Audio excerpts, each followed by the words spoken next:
हाथों में लिस्ट लिए एसपी अनन्या सिंह अपनी बहन ललिता की शादी की साड़ी खरीदने अकेले बाजार जा रही थी। उसने लाल सलवार सूट, पैरों में साधारण जूते, चेहरे पर सादगी, ना कोई बॉडीगार्ड, बस एक आम बहन की तरह बाजार पहुंची। उसे देख आसपास के दुकानदार पहचान भी ना पाए कि कौन आई है। तभी उनकी नजर सीधे उसी पुरानी कपड़ों की दुकान पर गई जहां वह पहले भी कई बार बिना सिक्योरिटी चोरी छिपे आ चुकी थी। एसपी अनन्या धीरे धीरे दुकान में दाखिल हुई। दुकान बड़ी नहीं थी, लेकिन चारों तरफ रंग बिरंगी साड़ियों के थान सजे थे। काउंटर पर मालिक हिसाब किताब में उलझा था और करीब 20 साल का एक लड़का ग्राहकों को साड़ियां दिखा रहा था। अनन्या को आते देख किसी ने खास ध्यान नहीं दिया। सबको लगा कोई आम सी ग्राहक होगी।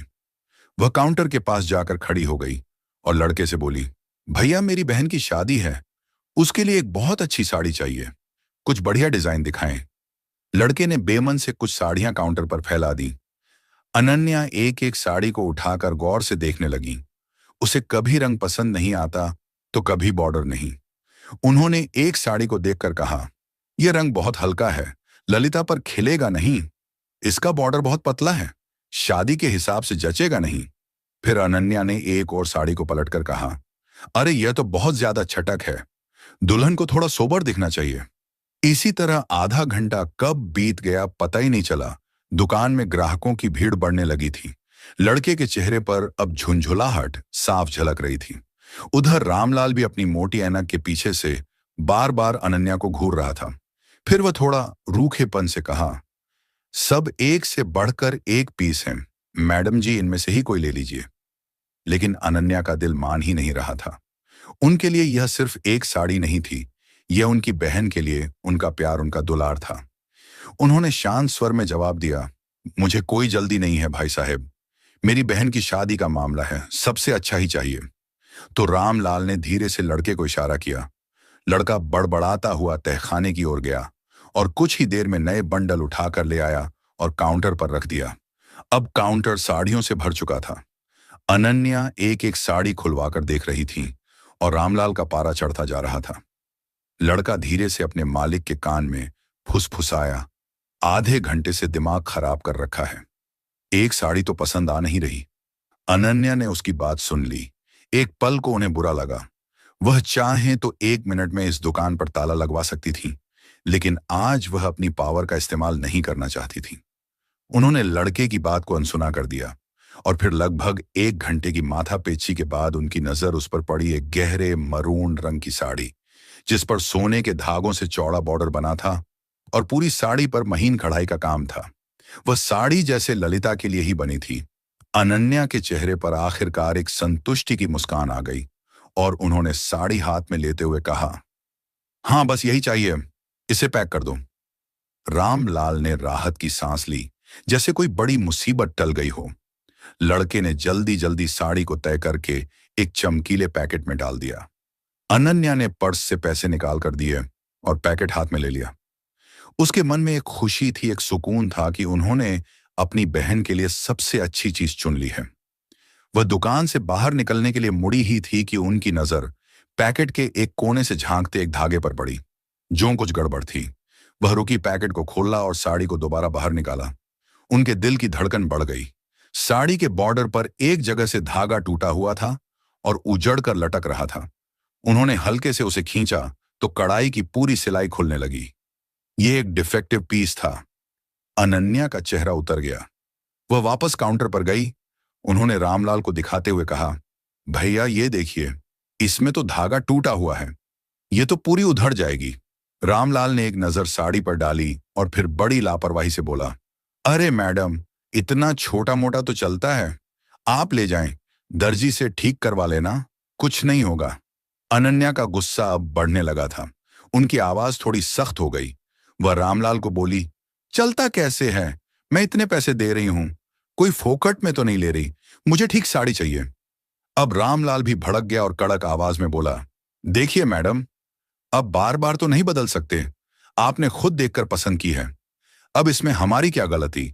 काउंटर के पीछे खड़ा लड़का भी हंसते हुए बोला, अरे मैडम, आपने तो सब कुछ जांच परख कर ही लिया था ना, अब नाटक क्यों कर रही हो। यह सुनते ही अनन्या के आत्मसम्मान को ठेस लग गई। वह एक अफसर थी, लेकिन उससे पहले एक ग्राहक थी और एक ग्राहक के साथ ऐसा बर्ताव उन्हें बर्दाश्त नहीं था। उन्होंने दृढ़ता से कहा, सही साड़ी दो वरना मेरे पैसे वापस करो। रामलाल ने आंखें तरेर लीं और बोला, पैसे वैसे वापस नहीं होंगे, ज्यादा ड्रामा मत करो यहां पर। अब तक दुकान में खड़े बाकी ग्राहक भी तमाशा देखने लगे थे। कानाफूसी शुरू हो गई थी। दुकान के अंदर का माहौल गर्म हो चुका था। अनन्या ने आवाज ऊंची करके बोला, दुकानदारी ऐसे नहीं चलती है। मैंने पूरा पैसा दिया है, या तो सही कपड़े दो या पैसे वापस करो। रामलाल ने चिल्लाते हुए बोला, क्यों बहुत बड़ी अफसर समझती हो? क्या खुद को तुम्हारे जैसे लोग रोज आते हैं? चलो भागो यहां से। यह सुनते ही अनन्या ने गुस्से में साड़ी का पैकेट काउंटर पर पटक दिया। भीड़ अब और बढ़ गई थी। लड़के ने पीछे से एक और तीर छोड़ा। अब शुरू हो गया इनका ड्रामा। अनन्या ने उसे घूर कर देखा। उनकी आंखों में वह सख्ती थी जो बड़े बड़े अपराधियों को भी चुप करा देती थी, लेकिन यहां कोई उन्हें पहचानने वाला नहीं था। रामलाल ने गुस्से में अपनी जेब से मोबाइल निकाला और चिल्लाते हुए बोला, ज्यादा हंगामा मत करो वरना मैं अभी पुलिस को फोन करता हूं। वह बताएगी तुम्हें कि धौंस कैसे जमाते हैं। अनन्या के चेहरे पर एक व्यंग्यात्मक मुस्कान आई। हाँ कर लो, बुला लो पुलिस को। हम भी तो देखें तुम्हारी पुलिस क्या करती है। रामलाल को लगा कि वह डर नहीं रही है। उसने तुरंत थाने का नंबर मिलाया और स्पीकर पर डाल दिया। हेलो थानेदार साहब, गुप्ता साड़ी भंडार से बोल रहा हूं। यहां एक औरत बिना वजह झगड़ा कर रही है। दुकान में हंगामा मचा रखा है। जल्दी किसी को भेजिए। फोन करते ही भीड़ में फुसफुसाहट और तेज हो गई। अरे इसने तो पुलिस ही बुला ली। अनन्या ने कुछ नहीं कहा। उन्होंने पास पड़ी एक पुरानी लोहे की कुर्सी उठाई और दुकान के गेट पर जाकर बैठ गईं। उन्होंने आसमान की तरफ देखा और एक पल के लिए उन्हें ललिता का चेहरा याद आया। उसकी शादी का सपना याद आया। लेकिन अब यह सिर्फ एक साड़ी की बात नहीं थी। यह उनके आत्मसम्मान की लड़ाई बन चुकी थी। वह पीछे नहीं हट सकती थी। वह उस कुर्सी पर शांति से बैठी थी, जैसे किसी तूफान के आने का इंतजार कर रही हो। मन में एक भरोसा था। उन्होंने खुद से कहा, कोई बात नहीं, पुलिस आएगी, मुझे पहचान लेगी और यह सारा तमाशा 1 मिनट में खत्म हो जाएगा। आखिर वह इसी जिले की एसपी अनन्या थी।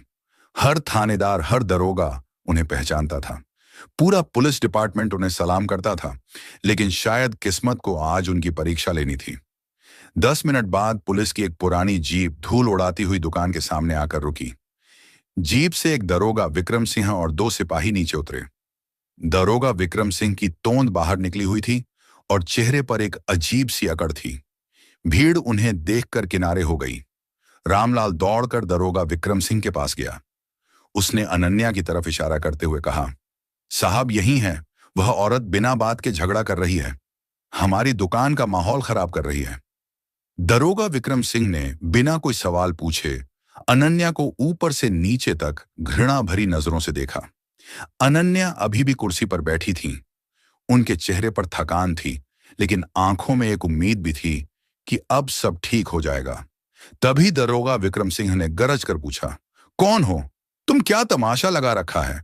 यहां अनन्या ने शांत होकर जवाब दिया, तमीज से बात करो। फिर उन्होंने कहा, मैं अनन्या सिंह हूं। दरोगा विक्रम सिंह अकड़ते हुए बोला, अनन्या सिंह हो तो क्या हुआ?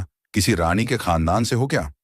दरोगा विक्रम सिंह ने बीच में ही उनकी बात काट दी। क्या तुम्हें दुकान में हंगामा करने का लाइसेंस मिल गया है क्या? अनन्या ने एक गहरी सांस ली।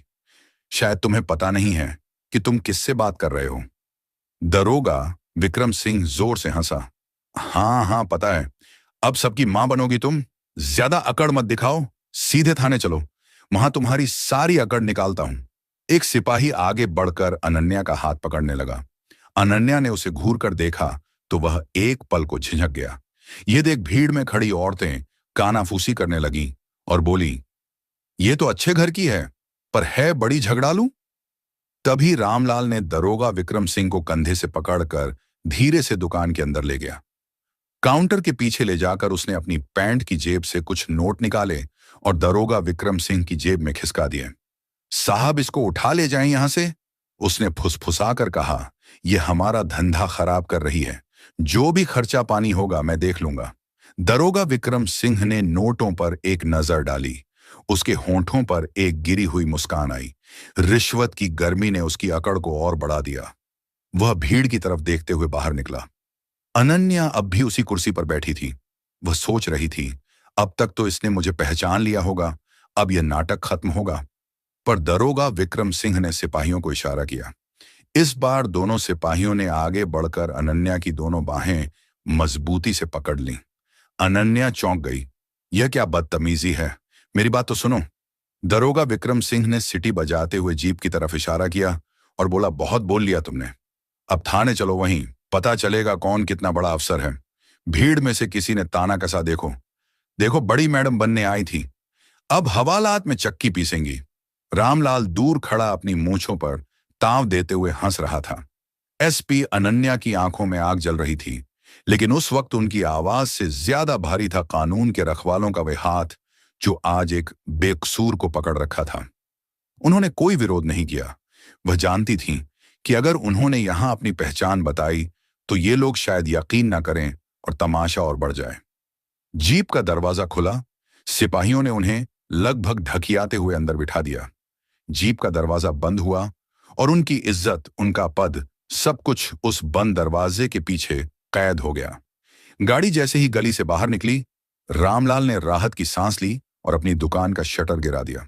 धंधा फिर से अपनी रफ्तार पकड़ लेगा, लेकिन एसपी अन्या सिंह की इज्जत को थाने के रास्ते पर घसीटा जा रहा था। पुलिस जीप धूल उड़ाती हुई थाने के गेट पर आकर रुकी। यहां बाजार की भीड़ तो नहीं थी, बस कुछ मुजरिमों के रिश्तेदार और पुलिस वाले थे। माहौल में एक अजीब सी उदासी और खामोशी थी। दरोगा विक्रम सिंह जीप से उतरा और एक सिगरेट सुलगकर कश लेने लगा और सिपाही ने जीप का दरवाजा खोले और अनन्या को बाहर खींचकर निकाला गया। लेकिन अनन्या सिर्फ चुप थी, कोई बहस नहीं, कोई गिड़गिड़ाहट नहीं। उनकी सीधी नजर दरोगा विक्रम सिंह के चेहरे पर थी, लेकिन रिश्वत और अहंकार में डूबे उस दरोगा विक्रम सिंह को कुछ भी समझ नहीं आ रहा था। दरोगा विक्रम सिंह ने उन्हें धक्का देते हुए कहा, ले चलो थाने के अंदर। थाने में अंदर एक हेड कांस्टेबल बैठा फाइलें पलट रहा था। उसने पूछा, साहब ये कौन लड़की है? दरोगा विक्रम सिंह ने घमंड से कहा, यह बहुत बड़ी तोप बनी फिरती थी, एक दुकानदार से झगड़ा कर रही थी। ऐसे ही लोग शहर में दंगे करवाते हैं, इसे हवालात में डालो, सारी गर्मी निकल जाएगी। अनन्या ने एक आखिरी बार कोशिश की। मैं अनन्या सिंह हूं, हेड कांस्टेबल ने बीच में ही टोक दिया। नाम पता बाद में कागज में लिख लेंगे मैडम, पहले अंदर चलिए। एक सिपाही ने लोहे का एक भारी गेट खोला और उन्हें हवालात में डाल दिया। अंदर सीलन भरी हवालात थी, दीवारों से पपड़ी उतर रही थी और हवा में एक अजीब सी बदबू थी। एक कोने में टूटी हुई चारपाई पड़ी थी। अनन्या ने एक गहरी सांस ली। ये वही हवालात थी जिसका उन्होंने कुछ दिन पहले ही निरीक्षण किया था। आज वो खुद इसमें एक कैदी बनकर खड़ी थी। दरोगा विक्रम सिंह ने बाहर से ताला लगाया और जोर से हंसा और बोला, अब बनो अफसर और रानीबाई। हवालात की दीवारों पर अनन्या के चेहरे की परछाई कांप रही थी और मन ही मन सोच रही थी कि कितने नीचे गिर चुके हैं ये लोग, इनकी किए की सजा जरूर दूंगी। ये कैसा इंसाफ है जो सच और झूठ में फर्क नहीं कर सकता। इतना सोच ही रही थी, तभी उसी थाने में हवालात के बाहर लकड़ी की एक पुरानी कुर्सी पर एक दूसरा दरोगा बैठा था। उसका नाम था राजेंद्र सिंह। उम्र ज्यादा नहीं थी, लेकिन वो अपने काम में बेहद ईमानदार और तेज माना जाता था। वो एक केस की फाइल देख रहा था जब उसकी जीप के आने की, गेट के खटखटाने की और ताला बंद होने की आवाज सुनाई दी। राजेंद्र सिंह ने सिर उठाकर देखा। उसकी नजर हवालात की सलाखों के पीछे गई। अंदर लाल सूट पहने एक औरत चुपचाप जमीन पर बैठी थी, लेकिन उसके चेहरे पर कोई डर या घबराहट नहीं थी। वही शांति, वही तेवर, वही रुतबा जो उसने कई बार जिले की बड़ी बड़ी मीटिंग्स में देखा था। उसने अपनी फाइल बंद की। एक अजीब सी बेचैनी उसे हवालात की तरफ खींच ले गई। उसने पास जाकर हवालात के छोटे से झरोखे से अंदर झांका। एक सेकंड के लिए उसका माथा ठनका। अरे ये तो उसके मुंह से बस इतना ही निकला। उसने पास खड़े एक सिपाही को इशारा किया। ये कौन है, किस केस में लेकर आए हो? सिपाही ने हंसते हुए पूरी कहानी बता दी। साहब एक दुकानदार से झगड़ा कर रही थी, दरोगा विक्रम सिंह साहब पकड़ लाए, कह रहे थे बड़ी अफसर बनती थी। राजेंद्र ने उसकी बात पर ध्यान नहीं दिया। उसकी आंखें सीधे अंदर देख रही थीं। तभी हवालात में बैठी अनन्या ने भी नजर उठाकर उसे देखा। एक पल के लिए दोनों की आंखें मिलीं और अगले ही पल राजेंद्र का खून सूख गया। वह समझ गया कि कितना बड़ा बवंडर आ चुका है। यह कोई आम औरत नहीं है, यह पूरे जिले की एसपी अनन्या सिंह है। वह सिपाही पर दहाड़ा, यह कोई मजाक नहीं है। गेट खोल जल्दी। सिपाही घबरा गया और बोला, पर दरोगा विक्रम सिंह साहब ने मना किया है। राजेंद्र की आवाज पूरे थाने में गूंज गई। मैंने कहा, गेट खोल। ये पूरे जिले की एसपी अनन्या सिंह है। तुम्हारे जैसे 50 दरोगा विक्रम सिंह मिलकर भी इनका बाल बांका नहीं कर सकते। यह सुनते ही सिपाही के हाथ पैर कांपने लगे। उसने कांपते हाथों से चाबी निकाली और ताले में लगाई। ताला खुला, कुंडा हटा। राजेंद्र ने सलाखों के उस पार खड़ी एसपी अनन्या सिंह को पूरी ताकत से सैल्यूट ठोका। उसकी आवाज में शर्मिंदगी और सम्मान दोनों थे। मैडम, माफ कीजिएगा, हमसे बहुत बड़ी गलती हो गई। मैं अभी इस गलती की भरपाई करता हूं। हवालात की वही दीवारें जो कुछ देर पहले अनन्या की पहचान को मिटा रही थीं, अब सच को पूरी इज्जत से बाहर आते हुए देख रही थीं। हवालात का ताला खुलते ही एसपी अनन्या सिंह बाहर आईं। उनका चेहरा शांत था, लेकिन उनकी आंखों में एक तूफान छिपा था। राजेंद्र ने उन दोनों सिपाहियों और हेड कांस्टेबल को जमकर फटकार लगाई। कुछ ही मिनटों में यह खबर थाने से बाहर जैसे ही पहुंची कि हवालात में बंद औरत कोई आम महिला नहीं, बल्कि पूरे जिले की एसपी अनन्या सिंह है। दरोगा विक्रम सिंह के होश उड़ गए। उसका चेहरा पीला पड़ गया, माथे पर पसीने की बूंदें छलक आईं। अभी तक वह अपनी बहादुरी और अकड़ दिखा रहा था, लेकिन अब उसकी टांगें कांप रही थीं। वह बेतहाशा थाने की ओर भागा। सीढ़ियां चढ़ते हुए उसके पैर फिसल रहे थे, सांसें तेज हो गई थीं। कमरे का दरवाजा खोला तो सामने वही दृश्य था। हवालात खुल चुकी थी। एसपी अनन्या सलाखों से बाहर आ चुकी थी। चारों तरफ पुलिस वाले खामोश खड़े थे, जैसे किसी अपराध पर गवाह हों। दरोगा विक्रम सिंह ने जैसे ही अनन्या को देखा, उसकी आंखों में खौफ उतर आया। वह दौड़कर उनके पैरों में गिर पड़ा। माफ कर दीजिए मैडम, मुझसे बहुत बड़ी गलती हो गई। मैं आपको पहचान नहीं पाया। आप चाहें तो जो सजा दें मैं झेल लूंगा, बस मुझ पर दया कर दीजिए। उसकी आवाज कांप रही थी, हाथ जोड़कर गिड़गिड़ा रहा था। पूरे थाने में सिर्फ उसकी हून हारती हुई आवाज गूंज रही थी, लेकिन अनन्या का चेहरा शांत था। उनकी आंखों में गुस्सा नहीं, बल्कि एक ठंडी शक्ति थी, वह शक्ति जो अपराधी को पिघला दे। उन्होंने धीरे से कदम पीछे हटाए, उसकी ओर देखा और कड़क आवाज में कहा, तू सोच रहा है कि गिड़गिड़ाने से तेरी गलती माफ हो जाएगी? याद रख, यह कुर्सी कोई सौदा नहीं है जो रिश्वत और डर से बच जाए। यह जिम्मेदारी है और तूने उस जिम्मेदारी को पैसों और झूठे अहंकार के नीचे कुचल डाला। दारोगा विक्रम सिंह रोते हुए बोला, मैडम रहम कर दीजिए, घर वाले बच्चे सब भूखे मर जाएंगे। मैं अपनी पत्नी की कसम खाता हूं, अब कभी ऐसी गलती नहीं होगी। अनन्या ने उसकी बात बीच में ही रोक दी। उनकी आवाज पूरे थाने में गड़गड़ाहट की तरह गूंजी। बस अब तेरी यह नौटंकी मुझे और नहीं सुननी। तूने आम महिला समझकर जिस तरह से मेरे साथ दुर्व्यवहार किया, उसी तरह तूने न जाने कितनों के साथ ऐसा काम किया होगा। तू माफी के लायक नहीं है, आज से तू सस्पेंड है। एसपी अनन्या की यह बात सुनते ही पूरा थाना सन्नाटे में डूब गया। दारोगा विक्रम सिंह वहीं जमीन पर गिरा, सिर पकड़कर सुबकने लगा। उसके होंठ कांप रहे थे, लेकिन अब उसके पास कोई दलील नहीं बची थी। राजेंद्र ने तुरंत रिपोर्ट निकाली, सस्पेंशन का आदेश लिखा और उस दारोगा विक्रम सिंह को वहीं मौजूद पुलिस जीप में बैठाकर लाइन हाजिर करवा दिया। अब उसकी अकड़ धूल हो चुकी थी। अगले ही दिन उस कपड़ा रामलाल को भी नोटिस भेज दिया गया। ग्राहक के साथ धोखाधड़ी, झूठा केस दर्ज करवाना और प्रशासन के काम में बाधा डालना। उसकी दुकान का लाइसेंस रद्द करने की कार्यवाही शुरू हो गई। रात काफी हो चुकी थी, लेकिन अनन्या ने एक पल भी आराम नहीं किया। उन्होंने वॉशरूम जाकर अपने कपड़े ठीक किए, चेहरे पर पानी के छींटे मारे। वह दर्द व अपमान सब कुछ उन्होंने अपने अंदर समेट लिया था। एक सिपाही ने कहा, मैडम सरकारी गाड़ी भेज देते हैं। अनन्या ने सिर हिला दिया, नहीं, मैं अपनी कार से ही जाऊंगी। वह फिर से अफसर नहीं, सिर्फ एक बहन बनना चाहती थी। थाने से बाहर निकलकर जब वह अपनी पुरानी कार में बैठी तो उनकी आंखों में आंसू आ गए, लेकिन उन्होंने उन्हें बहने नहीं दिया। कुछ ही घंटों बाद उनकी गाड़ी उसकी घर के गेट पर रुकी। शादी के घर में शहनाई की गूंज थी। चारों तरफ हंसी, मजाक, नाच गाना और मेहमानों की चहल पहल थी। ललिता अपनी सहेलियों से घिरी हुई थी और उसके चेहरे पर दुल्हन बनने की एक अनोखी चमक थी। उस चमक के बीच उसकी आंखें बार बार अपनी बड़ी बहन अनन्या को ढूंढ रही थीं। अनन्या वहीं थी, हर रस्म में ललिता के साथ खड़ी, कभी उसकी चुनरी ठीक करती, कभी उसे छेड़कर हंसा देती।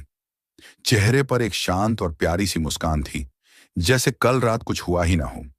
उन्होंने ललिता को वो मरून रंग की साड़ी दी तो ललिता की आंखें खुशी से भर गईं। दीदी, ये कितनी सुंदर है, आपने मेरे लिए सबसे अच्छी चीज चुनी है। अनन्या बस मुस्कुरा दी, बोली, अरे पगली, तेरे लिए तो जान भी हाजिर है। लेकिन उस मुस्कान के पीछे एक गहरा समंदर छिपा था। कल रात जो कुछ भी हुआ, वह किसी बुरे सपने की तरह बार बार उनके दिमाग में कौंध रहा था। वह हवालात की सीलन भरी बदबू, वह दारोगा विक्रम सिंह की गिरी हुई हंसी, वह रामलाल का घमंडी चेहरा और भीड़ की वह चुभती हुई निगाहें, सब कुछ उनकी आत्मा पर किसी घाव की तरह ताजा था। उन्होंने उस अपमान के घूंट को पिया जरूर था, लेकिन वह उनके गले में अटका हुआ था। वह मुस्कुरा रही थीं, लेकिन उनका मन बेचैन था। वह सोच रही थीं, क्या दारोगा विक्रम सिंह को माफ कर देना चाहिए था। आखिर उसने अपने बीवी बच्चों की कसम खाई थी कि आज के बाद कभी ऐसा काम नहीं करेगा। उसकी आंखों में डर से ज्यादा अपने घर की फिक्र झलक रही थी। अनन्या के दिल में बार बार सवाल उठ रहा था, क्या मैंने सही किया या गलत। उनकी आत्मा जानती थी कि वर्दी का अपमान बर्दाश्त नहीं किया जा सकता। लेकिन तभी उसे थाने का अंतिम दृश्य उसे याद आया, जब दारोगा विक्रम सिंह को सस्पेंड करके ले जाया जा रहा था, तो उसके चेहरे पे एक ऐसे हंसी थी कि मानो उसे कुछ हुआ ही नहीं हो। उसकी नजरें ये इशारा कर रही थीं कि तुमको देख लेंगे। उसके अंदर कोई डर नहीं था। उनकी आंखें शून्य में टिक गईं। वह उसकी आंखों में भय होने लगा। तभी ललिता ने धीरे से उनका हाथ हिलाया और मुस्कुराकर बोली, दीदी, आप कहाँ खोई हुई हैं। उसकी आवाज ने अनन्या की सोच को तोड़ दिया।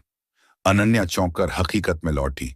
कहीं नहीं लल्ली, बस देख रही हूं, मेरी गुलियां आज कितनी सुंदर लग रही है। उन्होंने बड़ी सफाई से बात को टाल दिया। वह अपनी बहन की जिंदगी के सबसे बड़े दिन में किसी भी तरह की कड़वाहट भूलना नहीं चाहती थी। दीदी, कल आप इतनी देर से क्यों आई, और मां बता रही थी कि आपका फोन भी नहीं लग रहा था, सब ठीक तो है ना। ललिता की आंखों में चिंता साफ झलक रही थी। अनन्या ने एक गहरा सांस लिया। वह अपनी छोटी बहन से झूठ नहीं बोलना चाहती थी, लेकिन सच बताने का यह सही वक्त नहीं था। हाँ, सब ठीक है, बस एक जरूरी ऑफिशियल काम में फंसी थी। लेकिन देख, मैंने अपना वादा पूरा किया, तेरी साड़ी ले आई। रात को जब सब लोग संगीत और नाच गाने में डूबे थे, अनन्या अकेले छत पर चली गई। ठंडी हवा के बीच उसने राजेंद्र को फोन किया और बोला, मुझे दरोगा विक्रम सिंह और दुकानदार रामलाल की पूरी जानकारी चाहिए। राजेंद्र ने भरोसा दिलाया, सुबह तक रिपोर्ट दे दूंगा।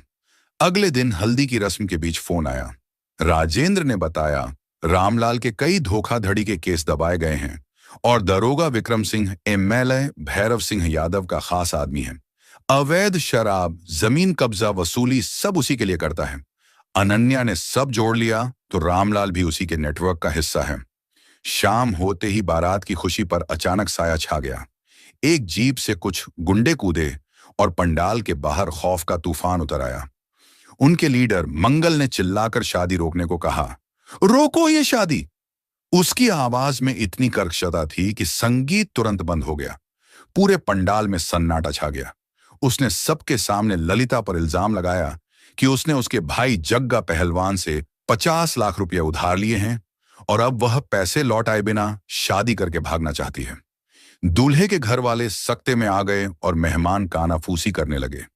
ललिता, जिस पर कुछ देर पहले खुशियों के फूल बरसाए जा रहे थे, अब उस पर झूठे इल्जामों की कीचड़ उछाली जा रही थी। वह फूट फूट कर रोने लगी। अनन्या का खून खौल उठा। वो जानती थी कि यह भैरव सिंह की घटिया चाल है, उन्हें और उनके परिवार को बदनाम करने का तरीका। वह एक शेरनी की तरह आगे बढ़ी। उसकी आंखों में ना कोई डर था, ना कोई घबराहट, बस एक सर्द गुस्सा था। क्या सबूत है तुम्हारे पास? उसकी आवाज शांत लेकिन इतनी पेनी थी कि मंगल भी एक पल को ठिठक गया। मंगल ने कुछ नकली स्टैंप पेपर हवा में लहराए। अनन्या ने एक नजर में ही पहचान लिया कि वह जाली भी है। अच्छा, तो अपने जग्गा भाई का नंबर दो, मैं अभी उससे बात करती हूं। यह सुनकर गुंडे घबरा गए। वह तो शहर से बाहर है। तो फिर ये कचरे के टुकड़े मुझे मत दिखाओ। अनन्या ने कागज छीनकर उसके मुंह पर फेंक दिए। अब तुम्हारे पास दो रास्ते हैं, या तो चुपचाप यहां से निकल जाओ, या मैं अभी फोर्स बुलाकर धोखाधड़ी, मानहानि और एक पब्लिक सर्वेंट के परिवार को धमकाने के जुर्म में तुम सबको अंदर करवा दूंगी। पब्लिक सर्वेंट का नाम सुनते ही गुंडों के होश उड़ गए। उन्हें अंदाजा नहीं था कि वह किससे पंगा ले रहे हैं। 10 सेकंड के अंदर वह सब दुम दबा कर भाग गए। माहौल संभल तो गया, लेकिन जश्न का रंग फीका पड़ चुका था। अनन्या ने दूल्हे के पिता से हाथ जोड़कर माफी मांगी और उन्हें यकीन दिलाया कि उनकी बहन बेकसूर है। उन्होंने वादा किया कि वह इस साजिश की जड़ तक पहुंचेंगी। उस दिन अनन्या ने ठान लिया था कि भैरव सिंह ने उनकी बहन की इज्जत पर हाथ उठाकर अपनी बर्बादी को दावत दी है। ललिता की विदाई के बाद घर की खामोशी अनन्या के गुस्से को और बढ़ा रही थी। अगले ही दिन उन्होंने सबसे पहले रामलाल को गिरफ्तार किया। सरकारी गवाह बनने का दबाव डाला। डर के बावजूद रामलाल चुप रहा, लेकिन जब उसने देखा कि अनन्या ने भैरव सिंह के दाहिने हाथ जगह का पहलवान के अवैध जमीन कब्जों पर बुलडोजर चलवा दिया, करोड़ों का गैर कानूनी निर्माण मिट्टी में मिला दिया और 20 गुंडों को गिरफ्तार कर लिया, तब रामलाल टूट गया। उसने भैरव सिंह के राज खोले, बताया कि एक काली डायरी है जिसमें हर रिश्वत, हर धंधे का पूरा हिसाब लिखा है। वह डायरी उसके फार्म हाउस में छिपी थी। अनन्या ने आधी रात को ऑपरेशन धर्म चलाया। बिना सायरन और रोशनी वाली पुलिस गाड़ियां फार्म हाउस पहुंची। दरवाजे तोड़े गए, गार्ड्स हथियार डालने पर मजबूर हुए। अनन्या सीधे भैरव सिंह के कमरे में पहुंची। नींद से चौंक कर वह चिल्लाया, एसपी अनन्या, तुम्हारी हिम्मत कैसे हुई? अनन्या ने सर्च वारंट उसके चेहरे पर फेंकते हुए कहा, कानून को काम करने के लिए इजाजत की जरूरत नहीं होती। फार्म हाउस की तलाशी में करोड़ों की नकदी और वह काली डायरी बरामद हुई। अनन्या ने डायरी उठाकर ठंडी आवाज में कहा, खेल खत्म। एमएलए साहब। भैरव सिंह उसी रात गिरफ्तार हुआ। अगले दिन मीडिया में डायरी और गवाही के सबूत पहुंचे। अदालत में रामलाल की गवाही और डायरी के पन्नों ने पूरा गिरोह सलाखों के पीछे पहुंचा दिया। शहर ने बरसों बाद चैन की सांस ली। अपराध का साम्राज्य ढह चुका था। शाम को ललिता ने छत पर अनन्या से कहा, दीदी, मुझे आपके लिए डर लगता है। अनन्या मुस्कुराई, उसका हाथ थामा और बोली, मैं अकेली नहीं हूं लल्ली, मेरे साथ कानून है, सच्चाई है और तेरी दुआएं हैं। ये वर्दी सिर्फ कपड़ा नहीं, एक कसम है, और मैंने अपनी कसम निभाई है। डूबते सूरज की रोशनी में उनकी वर्दी चमक रही थी। ये वर्दी अब सिर्फ वर्दी नहीं, बल्कि इंसाफ और इज्जत की जीत की पहचान बन चुकी थी।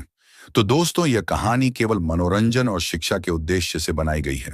इसमें दिखाए गए सभी पात्र, घटनाएं और संवाद काल्पनिक हैं। किसी भी वास्तविक व्यक्ति, संस्था या घटना से इनका कोई संबंध नहीं है। कृपया इसे केवल कहानी के रूप में देखें और इसका आनंद लें। हम किसी की भावनाओं को ठेस पहुंचाना नहीं चाहते हैं। अगर आपको यह कहानी पसंद आई हो तो इसे लाइक करें और ज्यादा से ज्यादा लोगों तक शेयर करें। कमेंट करके बताएं कि आपको सावित्री का कौन सा कदम सबसे अच्छा लगा, और हमारे चैनल को सब्सक्राइब करना न भूलें, क्योंकि हम आपके लिए ऐसी ही प्रेरणादायक कहानियां लाते रहेंगे। धन्यवाद।